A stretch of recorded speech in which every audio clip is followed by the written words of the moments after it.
been here about 10 years, cutting hair. Grew up in Oakland. Barbering is something I like to do. The barbershop has always been the place where people come and conversate. Come in here, and when the older cat is here, he's gonna tell you something, you're gonna learn something. I teach 4 classes a semester. I live pretty close to where I work, which is really nice. There's so many things that bring me joy in my work. I feel like teaching requires like all of you, and I'm always learning. I think what keeps me going is the fact that my family, my parents, instilled a real drive in me, and that I should never apologize for who I am or what I do. I work for a nonprofit, and we work with individuals and families experiencing homelessness. The concern is if there was fires, where do they go? When things come out of nowhere, most people aren't prepared. I mean, being a native Californian, it's always in the back of my mind that I should be prepared, right? That I should have, certain amounts of food supplies and water supplies. There are a lot of Latinx, Latinos, Hispanohablantes who, may not have access to the same resources as other groups. There may be language barriers, there may be, issues around access to technology. I do really worry about people across the state who are older adults, who are people with disabilities, who may not have a good emergency plan. There are a lot of families and individuals in our community that, because of their status, they're really trying to get through today. And so there's not a lot of awareness about how I should prepare for in the future. A lot of us, we take care of a lot of different things, not just ourselves, but kids, sometimes your mother or whoever in your family. A lot of the wildfires, the people who end up getting left behind are often people with significant disabilities or older adults. A lot of us don't think ahead.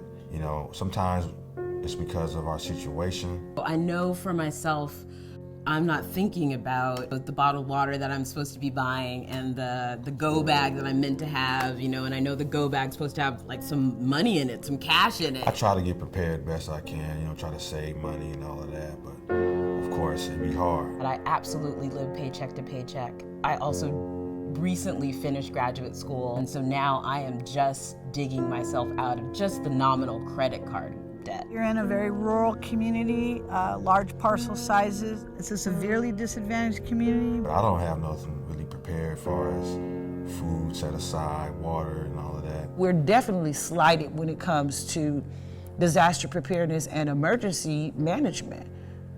How many community programs have you ever seen in any inner city that talk specifically about disaster preparedness? People with disabilities have a centuries-long history of being institutionalized. They fear going into nursing homes. They're no longer in the community. They're no longer independent. Filipinos who lived in the Philippines, they are used to earthquakes. The concern or the preparedness mentality, it's like, oh, yeah, I've lived through many earthquakes. I might take for granted that we need to be prepared. What I see in the Black community, a lot of people are not taking it serious. Why should I spend money on something that may or may not happen? And what I try to teach African Americans in inner city communities, it's not a matter of if, it's a matter of when. This is an existential problem, right? But when you intersect it with issues of race and gender and generational exclusion, it impacts our ability to imagine how to do it different, right? I think everybody needs to be really clear about having people with disabilities front of mind in their plans that they promote and put out there. We can't wait on the government to do these things. Even though we can make suggestions that what the government should do, we got to do those things. Mấy cái người mà người ta đương làm ở trong chính phủ đó, người ta phải đi tới từng nhà một, cho mấy người mà người ta ở đây lâu rồi, mấy người già đó. There are people who are mixed status families.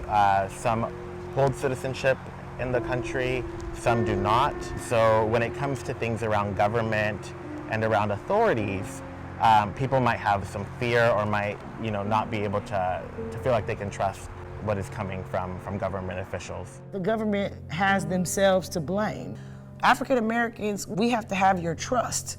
And in the past, we don't trust police. We don't trust government because we don't get the benefits of what the government has to offer. I think it has to be a willingness on both sides.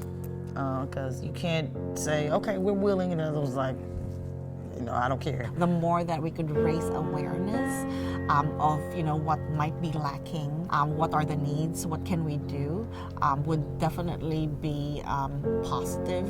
I think you have to believe in a kind of futurity for yourself to prepare for the future. I'm very hopeful. I always look for the best, and I'm starting with me.